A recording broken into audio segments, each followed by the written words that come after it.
lograr esa tampoco de si quieren que al país y al país le vaya bien.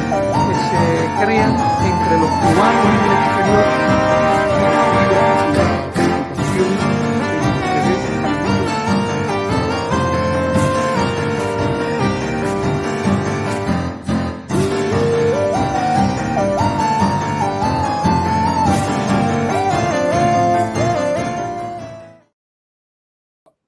Empiezo por ti, Mauricio, y después pasamos. Vamos a ver si Aileen retorna, pero empiezo por ti y después le damos a Nivia la palabra. No, yo creo que bueno, voy a responder la pregunta en dos partes. La primera es, yo creo que podemos esperar una continuidad en algunos cargos del gabinete, sobre todo en aquellas funciones que están relacionadas con la economía, ¿no? Se habla mucho de la continuidad de Rogelio Lao, que ha llevado todo ese tema. También ha habido, igual hay un tema, probablemente hay un tema de continuidad en la Secretaría de Seguridad, que la lleva actualmente una mujer. Entonces, yo a la misma Claudia le hicieron la pregunta ayer y ella dijo, no es algo que hemos analizado, que analizaremos en la siguiente semana, porque ayer se ganó la elección, pero hay todo un proceso de continuidad. No termina todavía la administración de Andrés Manuel López Obrador, y yo creo que ahí se valorarán algunos de esos cambios, pero yo creo que se puede asumir como continuidad la integración del gabinete. Hay que ver algunas figuras que estuvieron más o menos involucradas, pero son, digamos, si te vas a, por ejemplo, el tema de la ciudad, donde también hubo una victoria de Morena, que también es importante destacarla, porque recuperó la mayoría de las alcaldías en la ciudad. Tienes a gente como Alejandro Encina, que ha estado involucrado en la campaña y que tuvo una posición en el gabinete de Andrés Manuel. Tienes a la misma Tatiana Cloutier, que fue secretaria de Economía. En fin, yo creo que lo que podemos, respondiendo a la pregunta de la persona que nos preguntaba, creo que podemos esperar continuidad en ese sentido. Ya los nombres puntuales pues se decidirán, digamos, en dependencia de las estrategias de los gabinetes, porque yo creo que a pesar de que va a haber una continuidad, el gabinete, el estilo y la administración de Claudia va a ser diferente a la administración de Andrés Manuel López Obrador. Primero, porque la coyuntura cambia, y segundo, porque eso también ha sido un signo de la identidad política de Claudia. Es decir, al mismo tiempo que es comprometida y es leal a la figura de Andrés Manuel, también ha sido independiente y autónoma en la toma de sus decisiones. Y eso, por ejemplo, hay una diferencia en cómo se abordaron ciertas políticas a nivel federal y cómo se abordaron en la Ciudad de México, siendo Claudia jefa de gobierno. Entonces eso me parece bien interesante. Y la segunda pregunta, que tiene que ver con la paridad, yo creo que el caso mexicano es emblemático, porque efectivamente el tema de la paridad tiene que ver con una representación de la mujer y un tema de justicia histórica, ¿no? Donde el lugar de la mujer ha sido relegado injustamente porque ha violado la representatividad y el papel no solo de la mujer en términos de los conceptos de género, sino también en torno a la propia representación política. En México eso fue un camino, fue evolucionando. Primero se hizo una ley que le exigía a los partidos políticos que presentaran en las candidaturas, la ley de las Adelitas se le llamó aquí, donde le exigía a los partidos políticos que presentaran de manera obligatoria las candidaturas, pero eso después se prestaba un juego donde se presentaban candidatas mujeres que resultaban electas, después esas mujeres renunciaban y esos puestos eran asumidos por un hombre. A esa ley se le puso un candado para que eso no ocurriera y para que la ley no se convirtiera en una simulación. Y eso ha hecho que cambie el panorama político de la representación en México. Y eso para mí es muy importante. No solo en el caso puntual de Claudia, sino en el caso de los protagonistas partidistas. O sea, por ejemplo, tenemos en el PRI, tenemos y en el PAN, y Morena también, por supuesto, tenemos una representación paritaria incluso en los liderazgos. O sea, ya no es todo como dicen aquí en México, todo el macherío, ¿no? Que era el que gobernaba, el que decidía, sino que tú ves figuras tanto de la izquierda como de la derecha que tienen posiciones de liderazgo. Yo creo que eso sí ha servido para cambiar la constitución de la representación política en torno a ese aspecto específico, y creo que eso ha obligado a un sistema de renovación de los liderazgos internos de los partidos, que quizás a lo mejor es una consecuencia extra, pero que ha funcionado. Por ejemplo, en la derecha tienes a Marco Cortés, que es el presidente del PAN, digamos, pero también tiene a Kenia López Rabadán, que es también una figura emblemática de la derecha, y igual un poco pasa también en el PRI, ¿no? Que tiene gente que va desde figuras históricas como Beatriz Paredes a priistas más de una generación más reciente como Ivonne Ortega, ¿no? Y en el caso de la izquierda, porque hay que decir que esa ha sido siempre, y esas iniciativas legislativas se han llevado siempre como parte del programa de la izquierda en el gobierno, al cual los otros partidos se han sumado. Y en el caso de la izquierda, pues bueno, en el caso no solo de Claudia Sheinbaum, sino de la jefatura de gobierno de la ciudad, que también va a ser ocupada por una mujer que en la encuesta interna del partido no salió elegida en términos de las mayorías que se hizo en la encuesta, salió con muy buenos resultados, pero fue, digamos, la propuesta precisamente por la ley de la paridad, que es Clara Brugada. O sea, en la interna de la candidatura a la ciudad ganó un hombre, como García Harfuch. Sin embargo, por la ley de la paridad, el partido decidió que la candidatura le iba a ostentar Clara Brugada, que es mujer y además una amplia trayectoria de política, y eso, digamos, garantiza un cambio en la representación. Yo creo que ha sido muy importante porque obliga a eso. Y ha demostrado también que en la competencia política, digamos, eso no genera nuevas injusticias. Viste que a veces pasa mucho en Estados Unidos, que la propia acción afirmativa tiene ciertos límites y contribuye a veces a investigaciones que lanzan la idea de que eso a veces contribuye a la estigmatización. No creo que ha resultado así en términos el caso de la paridad en el sistema político mexicano. Y eso me parece que también hay que celebrarlo, y estamos aquí, entre otras cosas, gracias a esas luchas también y a esos esfuerzos. Bueno, ya vemos bien, Adlin. Ay, sí, mil disculpas. Y ya te podemos ver moviéndote. Exacto, ya no, saben que yo sí veía que me movía, entonces como que no. No te preocupes que te escuchamos bien y nos gustó mucho las cosas, fueron muy aleccionadoras las cosas que nos dijiste. Bueno, ¿qué queda por hacer? Porque se ha estado hablando de lo que salió bien. Quería preguntarte, ¿qué salió mal y qué queda por hacer? Bueno, suena al lugar común, sobre todo de la derecha, pero hay algo de una fuerte realidad, es que el tema de la inseguridad en este país aún sigue siendo muy grave, muy, muy grave. Que si se ha reducido la tendencia es cierto, y que eso es una muy buena noticia, también es cierto. Reducir una tendencia que lleva por lo menos 2 sexenios con una intensidad de crecimiento tremenda, pues no está fácil. Y eso me parece un gran logro, otro de los grandes logros. Aún así, me parece que es uno de los que es insuficiente, ¿no? Hay un problema de violencia serio en este país. Además, digamos, yo no soy experta en temas de violencia, pero en la vida cotidiana, en lo que uno se entera a través de los medios y demás, me da la impresión de que es una violencia que se ha como pulverizado. Es decir,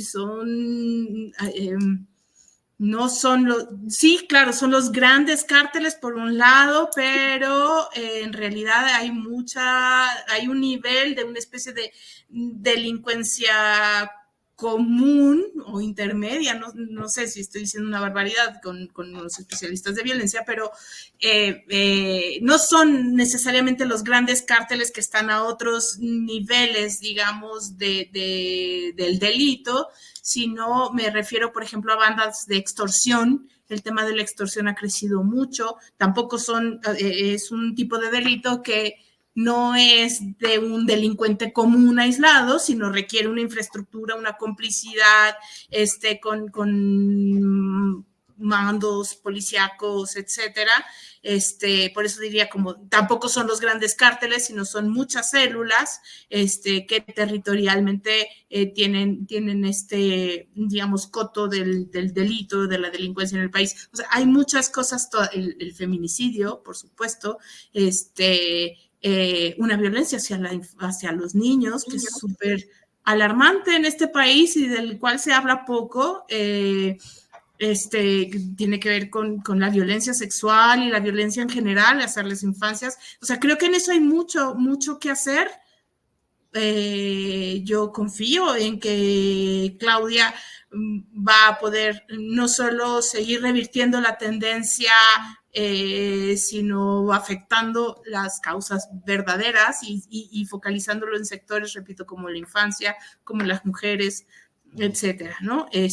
Ahora es un reto enorme. Sí. La pobreza extrema es otro reto, que hubo un gran avance, sí, pero aún hay una deuda muy, muy grande. Y bueno, pues áreas donde, digamos, es que el reto es enorme, por donde quiera que lo veamos, ¿no? Que se ha hecho mucho, sí, pero todavía hay muchas cosas. Pues el sistema de salud, sin duda, todavía ahí hay que hacer, digamos, ahí creo que la cuarta transformación aún no logra verse con claridad, materializarse con claridad. Qué sé yo, la educación también en este país, algo que a mí me entusiasma mucho es escuchar a Claudia Sheinbaum definiéndose como, o queriéndose definir como la presidenta de la educación, y eso, pues claro, no solo, digamos, va más allá de que si seamos o no seamos académicos. Me parece que eso es central para el desarrollo de un país y que uno de los grandes deudas, grandes fraudes que nos dejan a la historia, a los gobiernos, no solo del PRI, sino del PAN, es el deterioro y el abandono al sector educativo, a las escuelas y además el sector básico, ¿no? Educativo, o sea, que los niños sepan y que sean duchos en matemáticas, pero en buenas matemáticas, divertidas, interesantes, que les sirva para la vida, no solo, digamos, cumplir con ciertos requisitos de conocimientos básicos, sino una muy buena educación. Y eso a mí me parece, por la trayectoria misma de Claudia Sheinbaum, por su propia biografía, no solo en las luchas sociales, sino en su propia biografía, dónde fue educada, en qué sectores, en qué clase de familia fue educada, me parece que a mí me da mucho entusiasmo, ¿no? Yo solo quería hacer una observación, porque he notado que ha habido mucha discusión sobre este tema de la violencia en México y de la promesa de los abrazos, no balazos, etcétera. Pero yo no voy a argumentar en que haya que ser más benévolo en el análisis, porque no se le pidió a la derecha, así que no se le puede pedir a la izquierda, y la situación geopolítica es la misma. Pero si un país tiene una situación complicada en términos de crimen transnacional, sí, sin duda. Porque tiene, vamos a decirlo, y esto es válido para cualquiera. Obviamente la decisión de Felipe Calderón de meterse en un OK Corral sin haber contado las balas del revólver y echar una pelea que más que todo yo creo que tenía el sentido de tratar de ganar un mandato en una guerra, con la elección esa que ustedes se refirieron del 2006, que Nibia dijo que se la habían robado a Andrés Manuel López Obrador. Es una cosa, pero sin lugar a dudas es un corredor importante de migración, de eso vamos a hablar un poquitico después de la pausa, y donde hay todo lo del tráfico de personas, es parte importante de la jugada, y también el corredor de las drogas, que tiene un mercado muy grande en el lado norteamericano, y que por ahí pasa la droga que viene de Sudamérica, la que se cultiva en el propio México, el fentanilo que viene de China, y toda una serie de cosas que hacen muy difícil lidiar con eso, más la cuestión de las armas. que sabemos los problemas que hay asociados a la aplicación literal de la primera enmienda y el tráfico de armas, con lo que eso representa para reto al sistema de autoridad de ley y orden en México. La posición estratégica en términos de, para todas estas cosas, no solo la mexicana que tiene la frontera terrestre, la tercera frontera norteamericana, el islón grandote, la isla grandota, que en una situación en la cual se pierda el orden, que es algo que muchas veces se subestima al discutir el tema de Cuba, cuando se habla de democratización, transiciones y todo ese tipo de cosas, yo creo que habría que tenerlo en cuenta también. Quería preguntarle a Nivia, y ojalá un día podemos traer a nuestra amiga Leti también para que hable con nosotros sobre estos temas. ¿Qué tú crees que pasa en términos migratorios? Que es algo donde las posiciones de Andrés Manuel han sido a veces controversiales, y estamos en un ciclo electoral en Estados Unidos, y es alguna de las cosas que se ha dicho es que AMLO se llevó bien con Trump y se llevó bien con Biden, y bueno, no se sabe porque uno de los dos va a ser el presidente a partir de noviembre, y el tema migratorio en la agenda norteamericana es número uno. Y se habla de Andrés Manuel ha hablado del tema del apoyo al desarrollo, lo dijo Claudia también, de ir a las raíces, pero tengo entendido que el último encuentro con líderes centroamericanos se habló de entregar algo así como eran 758 o 578 millones de dólares, y yo voy a recordar que a Ucrania le han dado 40.000 millones. O sea, estamos hablando que en el tema del vecino de al lado y la crisis migratoria se ha hablado de centenares de millones, y en el caso de la guerra de Ucrania se están gastando miles de millones. Entonces, me gustaría escucharte, Nivia, cómo tú ves esta situación y las políticas migratorias mexicanas que tienen impacto importante, por ejemplo, en la migración cubana, la migración centroamericana, la migración de cualquier lugar del mundo, porque tengo entendido que por ahí pasan hasta indios, chinos, de cualquier lugar. Sí, que realmente México se ha convertido en una Babel. Sí, aquí te puedes encontrar, de hecho, en la Ciudad de México, ya hasta ves cubanos en muchas partes, trabajando en negocios, en puestos de tacos. Ha sido una cosa impresionante. Muchos centroamericanos y muchos indios, chinos, sobre todo en la frontera norte, te puedes topar con cualquiera. Y eso es una realidad. Esto empezó no con Andrés Manuel, esto empezó desde antes con los grandes movimientos de migrantes y de las caravanas famosas de migrantes que venían desde el sur, a veces de América Latina, desde Centroamérica, donde hubiera una visa, ahí se colaban los migrantes. La política migratoria de México históricamente ha sido bien complicada, entre otros elementos, porque primero aquí no había una visión fuerte sobre la migración internacional, porque la verdad no había más, ese era el argumento que se utilizaba, que había más emigración, ¿sí?, que inmigración. Entonces por eso, equivocadamente, sin lugar a dudas, como que no se tomaban muy en cuenta a los extranjeros, porque eran mínimos al lado de toda la gente que se iba. Ahora se reconoce, eso es muy bueno, de que México es un país que recibe, expele, recibe personas, expele personas, ¿sí? Y también hay una migración fuerte en tránsito, que es la más complicada actualmente, sin lugar a dudas. Claudia, como Andrés Manuel, han dicho que la migración había que solucionarla por las causas. Ha hecho un trabajo muy interesante llevando los programas Sembrando Vida a Centroamérica. Ha tenido siempre debates, discusiones, conversaciones de alto nivel con distintos países centroamericanos y también con Cuba. Eso no significa, que es lo interesante, que México se haya convertido en el policía como tal de la frontera de Estados Unidos. Es una cosa muy ambivalente no puedes decirte, no es el policía, no es el tercer país, aunque ha suscrito acuerdos con Trump, ha suscrito acuerdos con Biden. Biden, a veces está la Guardia Nacional en la frontera, según los migrantes, y otras veces no. Otras veces te dejan pasar, otras veces te dejan salir. Él privilegia que la gente, el libre movimiento de la gente, y no se mete en eso, sinceramente. ¿Sí? Eso hay otro problema, que por ejemplo ha habido mucha tardanza en hacer apoyos dentro del país para esta migración.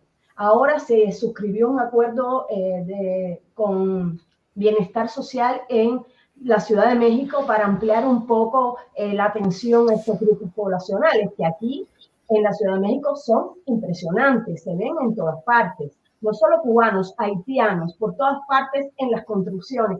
Eso ha ido cambiando, eso antes no se veía, ¿sí? Y la política parece que poco a poco se va a realizar. Vamos a ver con Claudia, ahí estoy al tanto de lo que va a pasar si se amplía la atención. Pero el gobierno de Andrés Manuel y, como dice Claudia, la causa de la migración, de ahí para allá no ha dicho más nada. No sé qué va a pasar o si se mantiene esta situación ambivalente de, por un lado, como, ¿cómo decir? Que hacerse como los que protegen Estados Unidos, pero permitiendo que todo el mundo pase. ¿Me comprendes? Es muy complicado. Es complicado. Eso lo ves en la frontera. Tú trabajaste, viviste en la frontera, sabes a lo que me refiero, ¿sí?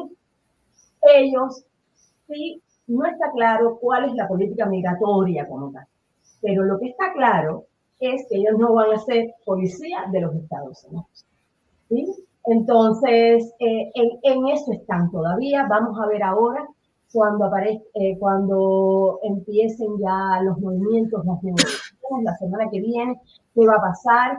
Ahí, bueno, estamos al tanto, Leticia también, pero por ahora se mantiene esta situación de respeto a los derechos humanos, de respeto a la movilidad de las personas, de no utilizar a veces, pero no siempre, a la Guardia Nacional. Quizás la utilizan más en la frontera sur. En la frontera sur sí ha habido una vigilancia más sistemática, ¿sí? Para evitar un poco la entrada de las personas, pero ni así, fíjate, ni así. No es una cosa punitiva el movimiento de las personas. No lo creo. Mira, una cuestión que quería preguntarle a Heilin es sobre algo que me destaca en el caso de Claudia, es que en el país, sabiendo que ella estudia en la universidad en Barcelona, en el país sale una foto de Claudia del año 91, cuando se está discutiendo el NAFTA. Hay una visita de Salinas de Gortari, muy cerca de donde yo vivo, a la Universidad de Stanford, y parece que es en San Francisco, donde hay una manifestación en relación a la visita de Salinas, y sale Claudia en el medio con un cartel que dice Fair Trade and Democracy Now. Y al lado hay un cartel que dice cuánta gente, how many dead people voted in the last election, que es como preguntando en las elecciones del 88 cuántos muertos votaron en la elección del 88. Yo quería introducirle aquí una dinámica un tanto mirando al futuro, ¿no? Pero me es interesante que en muchas de estas proyección de izquierda que he visto en los discursos de Claudia Sheinbaum, hay una visión más a la onda de la izquierda democrática europea en este tema de los feminismos. Es verdad que ella se viste con no sé cómo es que se llama, ese tipo de vestido tradicional indígena, me parece muy indígena, pero puede ser que sea tradicional mexicano simplemente. Ella cada rato se pone que se lo pone Xochitl también, por cierto. Claro, bueno, claro, hay ahí ahora hasta en el vestir y la moda, ¿no? Algo es parte de la moda. ¿Mande? Creo que si hay algo que no es que haya sido las únicas. Es como una especie de poncho. Discúlpenme, yo estoy No, no es un aprendiendo poncho, aquí no con es un ustedes, poncho. ¿no? Sí, bueno, se llaman huipiles, pero es un Huipiles, tipo así mismo. de vestido muy particular, pero no necesariamente usan huipiles, pero sí usan los bordados en ropas Colores, mucho más colores estilizadas. muy coloridos, muy vivos. Muy Colores coloridos, vivos. algunos, claro, digamos, haciendo como una evocación, referencia a la artesanía, los textiles de distintos, muy variados pueblos indígenas, ¿no? Ahora, ella tiene a su vez esa proyección que cuando uno ve de la manera que ella se proyecta, tiene mucho en común esto de la agenda paritaria, lo de no llegué sola, una visión más horizontal de la relación con el movimiento que el líder carismático que es Andrés Manuel López Obrador. A mí ella me resulta atractiva, pero no sé, a lo mejor yo sé que ella en los debates era mucho más lineal que Andrés Manuel López Obrador en la mañanera. Y yo creo que tiene esa manera de movimiento, de liderazgo colectivo, de la cuestión institucional.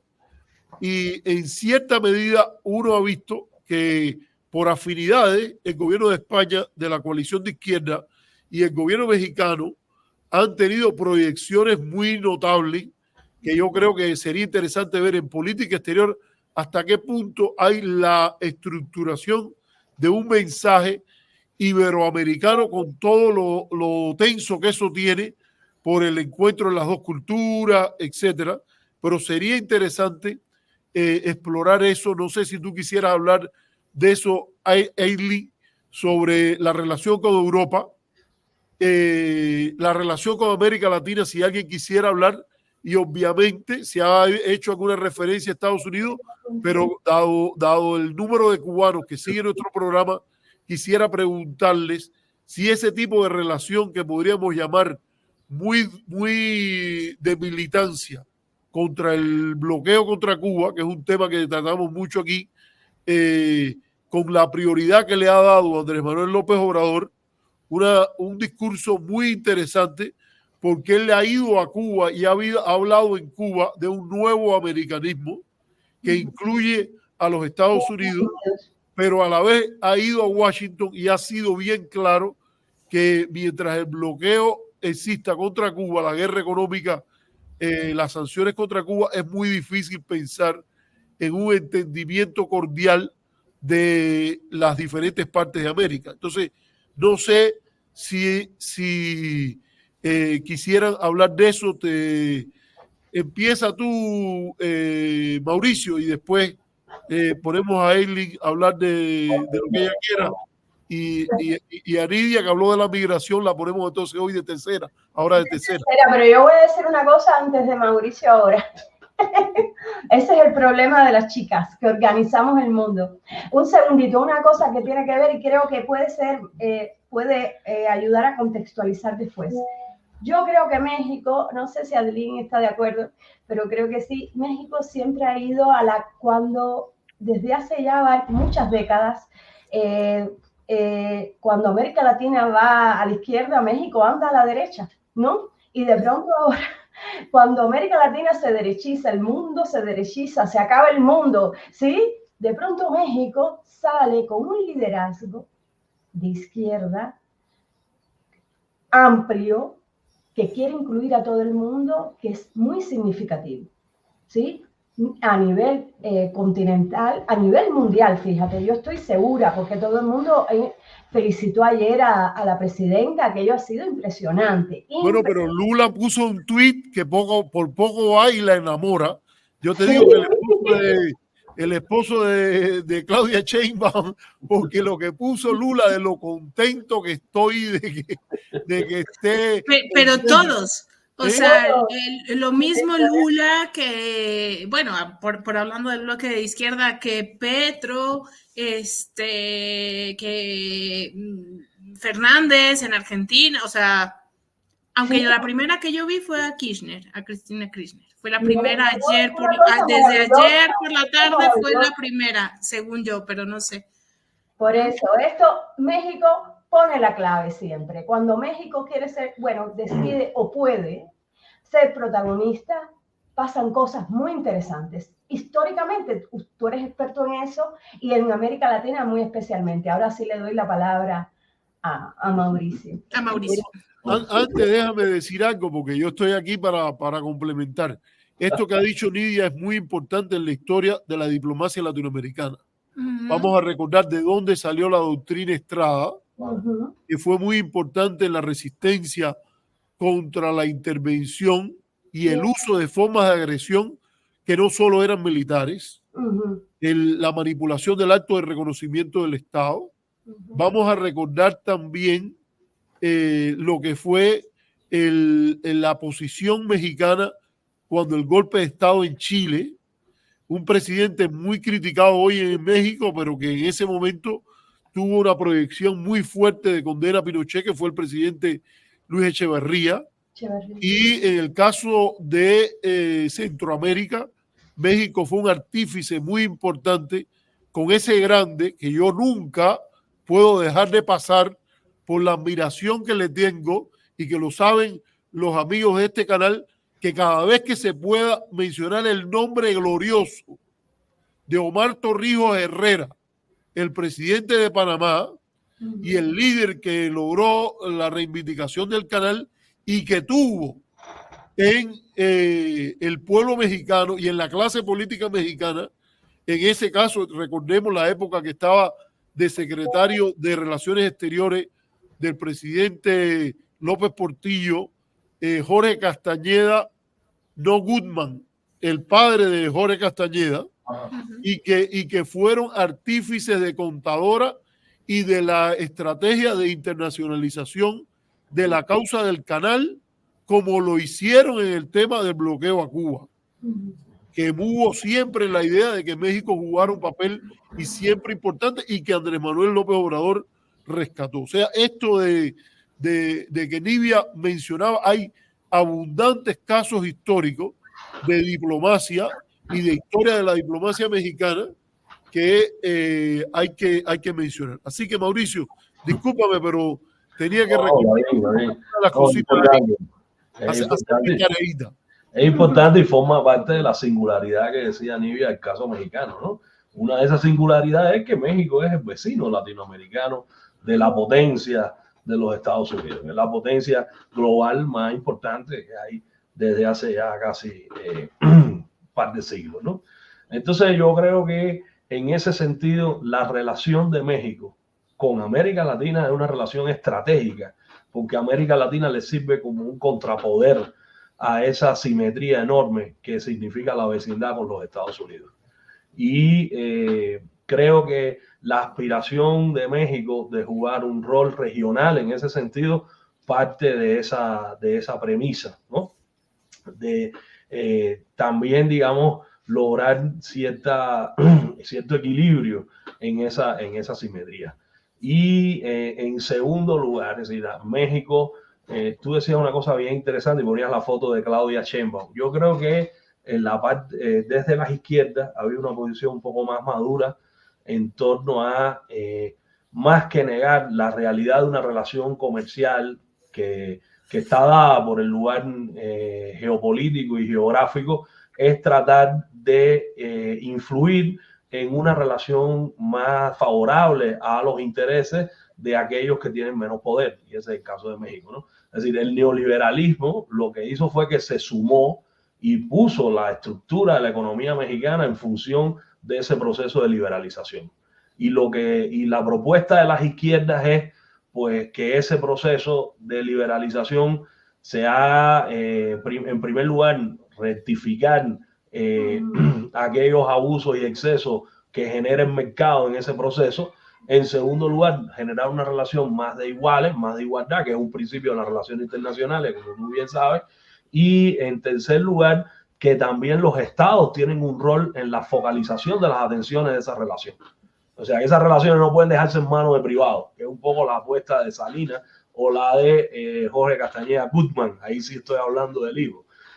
Y me parece que eso es una de las peores decisiones desde el punto de vista de política exterior que generó el gobierno en la transición del PAN, que fue que cedió a cambio de nada la política exterior mexicana como aliado de los Estados Unidos. Y eso me parece un error estratégico porque eso ignora todas las diferencias culturales y también la posición lamentable que muchas veces ha tenido el gobierno de los Estados Unidos con sus vecinos del sur. Y eso hay que decirlo de esa forma, porque no siempre ha sido una relación armónica. El punto de inflexión ahí quizás es Obama y otras administraciones como Carter que tú mencionabas, pero la regularidad de las administraciones norteamericanas ha sido, primero, que América Latina no es una prioridad, y en segundo lugar, hay que recordar que el gobierno de Washington se aliaba a lo peor de la clase política latinoamericana, empezando por las dictaduras militares de los años 70, de los años 60, 70 y 80. Hay que tener memoria para no tener que repetir esa historia, ¿no? Entonces, partiendo de esa realidad, creo yo que tú decías una cosa interesante y me parece que ahí los analistas, los académicos, tienen que cambiar las premisas del análisis. La droga no es un problema de México. La migración no es un problema de México. Efectivamente, la delincuencia no es un problema de México. Efectivamente, es un problema transnacional. Y mientras no hay una solución transnacional, ahí no va a haber posibilidad de avance. O sea, México puede tener, como ya se ha demostrado, México puede tener una política punitiva, por ejemplo, con relación a la represión de lo que Hardy mencionaba, del crimen organizado. Eso es solo una pequeña parte del problema. Estados Unidos tiene que revisar sus políticas con relación a la droga, entre otras cosas porque estamos en medio de una guerra que decretó una administración norteamericana hace 50 años que decidió prescribir ahí un montón de sustancias que hoy en día se están analizando si son ilegales o no, para empezar. Entonces, estamos atrapados en una decisión política que creo que habría que rectificar, y los Estados Unidos tienen un deber, no solo con México, sino también con la humanidad, en el sentido de reflexionar sobre sus políticas. Ojalá que la administración que llegue, cualquiera sea esta, pues cambie esos issues, ¿no? Para decirlo en inglés, y se empiecen, digamos, a tener conciencia de estos problemas. Ni la migración se va a resolver, ni la seguridad nacional de los Estados Unidos se va a resolver en torno al tema de la droga si no hay una visión transnacional que involucra a los actores que tú has mencionado. Y en ese lugar y en ese sentido México ha demostrado que tiene mucho que aportar, porque tiene un liderazgo latinoamericano que puede influir en una relación cordial con los Estados Unidos, como se demostró en el propio proceso también de diálogo con relación a Cuba. Recordemos que hubo una intermediación, incluso del gobierno de Salinas con Clinton, y García Márquez, que pasa por aquí, por sí, México. Y también es correcto. Y también aquí en el proceso de normalización de relaciones diplomáticas, también México fue un país acompañante y un factor importante. ¿Sí? Mauricio, y en un escenario malo también ocurrió. Recordemos que el encuentro entre Alexander Haig y Carlos Rafael Rodríguez se produce en la Ciudad de México a propuesta del gobierno de López Portillo. Exacto. O sea, hay una tradición y México tiene capacidad para intermediar en esa relación con todos los actores, y lo ha demostrado. Y creo que la disposición, por ejemplo, Claudia Sheinbaum, hoy pasó una cosa interesante. Hubo una baja en la bolsa y bajó un poco el cambio del peso, ¿no? Yo creo que esas son señales de ahí de ciertos sectores, pero lo cierto es que ayer cuando Claudia resultaba electa, lo primero que dijo fue: mantendremos la disciplina macroeconómica, mantendremos la autonomía del Banco de México, y eso es un mensaje hacia los sectores de la empresa privada, hacia los sectores globales. Ahí no se puede olvidar, entre México y los Estados Unidos hay una relación de interdependencia económica tremenda. Ahí está calculado que alrededor de entre 6 y 7 millones de empleos del sur de los Estados Unidos se deben a la relación comercial con México. México es el primer socio comercial de los Estados Unidos. Tiene una relación de más de 40 mil millones de dólares. O sea, hay años en que ha sido mayor que China. Exactamente. No, sí. En el 2022. Particularmente este sexenio. Y además hay el propósito, que por cierto, una de las personas que felicitó también primero a Claudia Sheinbaum fue el presidente Biden. Es verdad. Que mencionó, que dijo que miraba para el futuro hablar con la presidenta, no llegó a los niveles de amor de Lula, que muy interesante, le dijo, y este año yo estoy seguro que... Yo voy, este año voy porque voy. Sí, así mismo dijo, y estoy ya preparando un viaje este año a encontrarme con ella, lo cual es interesante que así ocurra. Mira, Mauricio, yo creo que ya tú contestaste esta pregunta. Hay otro factor, déjame que no quiero olvidarlo, que es también el factor de las políticas sobre cambio climático, sobre calentamiento global. En esta administración pasada, y siendo Claudia científica, y recordemos que Claudia fue la secretaria de Medio Ambiente de la Ciudad de México en el gobierno de Andrés Manuel López Obrador, México también, como México es la 13ª economía mundial, a veces la cambian de puesto, entre la 11ª y la 13ª. Es decir, México ha cumplido todos sus compromisos con relación al protocolo de París, eso es bien importante.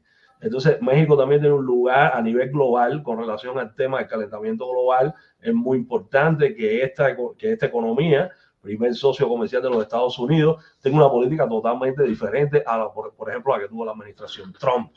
Entonces, ese es otro factor relevante. Entonces, yo creo que no es un escenario fácil para Claudia, porque también en este proceso electoral se ha demostrado que las agencias de la administración norteamericana tienen capacidad para desvincularse de las directrices generales de la política exterior mexicana. O sea, la DEA, por ejemplo, ha jugado un papel nocivo en la relación con México. Incluso, te estoy diciendo, incluso creo que a contrapunto de lo que la administración Biden y que la administración Trump trató de generar. Se prestaron a generar cierta sospecha sobre la relación entre el crimen organizado. Se prestaron a la guerra sucia, digámoslo como exacto. es. No, ya favorito. Esa práctica, mira, hay algo que Abraham Lowenthal, ese gran estudioso de las relaciones Estados Unidos-América Latina, fundador del Diálogo Interamericano, redactor del informe Linowitz, él llamaba la presunción hegemónica. Y la presunción hegemónica sigue vigente en la idea de escoger favoritos. Y todo, si tú no incluyes la presunción hegemónica, no entiendes el problema de García Luna y las cosas que pasaron en otros sexenios en este sentido. Y no hay que dudar de esa práctica histórica, que también incluso lo hagan con un gobierno de izquierda como el de Andrés Manuel López Obrador. Pero antes de darle la palabra quería decir que yo creo que esta pregunta que hace Jorge de Armas, a quien caracteriza el hecho de ser una de las personas que trabaja con Hipermedia, una institución financiada bajo un acápite de la ley Helms-Burton, y él te trae esta pregunta muy interesante que dice: llevar el bloqueocentrismo al nivel de razón geopolítica para México, por extensión a toda la región, es temerario. Yo no veo nada de temerario. Yo creo que hay la historia de gobiernos del propio PRI, incluso, que lo reivindicaron como parte de la política latinoamericana. Es un tema test. Incluso muchos de los hacedores de política en Estados Unidos y América Latina, cuando redactaron el informe Linowitz, dijeron que un test de una buena actitud de Estados Unidos y América Latina es la eliminación del bloqueo.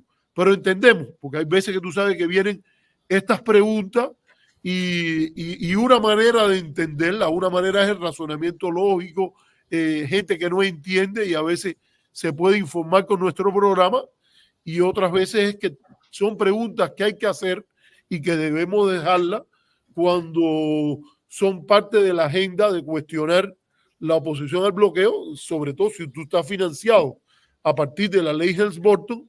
Es lógico que este tipo de preguntas se planteen. Pero si tú quisieras abundar, siéntete libre de hacerlo. Entonces, ¿qué tú tendrías que decir en este tema de política exterior, Hadley? Bueno, yo no agregaría mucho. Yo creo que Claudia Sheinbaum va a ser una presidenta que justo va a darle va a continuar, digamos, con esta política de respeto, no intervención, que no es solo la continuidad de AMLO, sino una continuidad en la tradición de la política exterior mexicana, y que quizá yo esperaría, pero esas son como mis cartas a los Reyes Magos, y espero que así sea, que sean. Yo esperaría, por ejemplo, una postura más contundente respecto a Gaza, Palestina, el conflicto con Israel. A mí me parece que eso es central, y yo esperaría, como una mujer de izquierda, que pudiese sumarse a esta ola que comienza de países que ya no están tan timoratos en la posibilidad de reconocer a Palestina como un país independiente. España está en ese camino, no sé si creo que ya lo reconoció. Reconocieron. No, y México ha acompañado a Sudáfrica exacto. En el tema de la corte. Yo soy judío y yo creo que estos son temas a mirarlos con delicadeza. Y yo quiero agradecer en el caso de México que hubo una condena explícita y rotunda a lo que ocurrió el 7 de octubre. Y eso yo creo que le da a México una credibilidad que honestamente yo no creo que la tiene el gobierno cubano, que no condenó explícitamente lo que había hecho Hamás. En el caso de México sí fue muy categórico, y yo creo que eso justifica o da cierto espacio para que después usted diga, bueno, nosotros pedimos respeto al derecho humanitario, nosotros no hicimos causa común con el terrorismo y nunca nos quedamos callados. Eso lo hizo el gobierno argentino, no de ahora, sino el gobierno de ¿cómo se llama? Fernández. Y también lo hizo, por ejemplo, el gobierno español, y lo han hecho varios gobiernos, que yo creo que eso marca una diferencia. A mí me parece que también es muy difícil, yo creo que con el apellido Sheinbaum, decir que uno no tiene origen judío, ¿me entiendes? Y a la vez eso le da una credencial para ella también hacer la crítica genuina, balanceada, exacta, a prácticas de violación del derecho humanitario por parte del gobierno de Israel, que son legítimas a hacer en la búsqueda de una solución de dos estados, viviendo con fronteras seguras, pero con respeto para la soberanía de ambas, tal y como lo ha planteado las Naciones Unidas, que es un tema que hay que retomar. El multilateralismo, que ha sido tan importante en la política mexicana. Vamos a recordar que México tiene un premio Nobel de la Paz a partir de acciones multilaterales, de defensa del multilateralismo y en la cuestión de la no proliferación nuclear, que creo que se llama Alfonso Robles, ¿no? Sí. Alfonso Robles.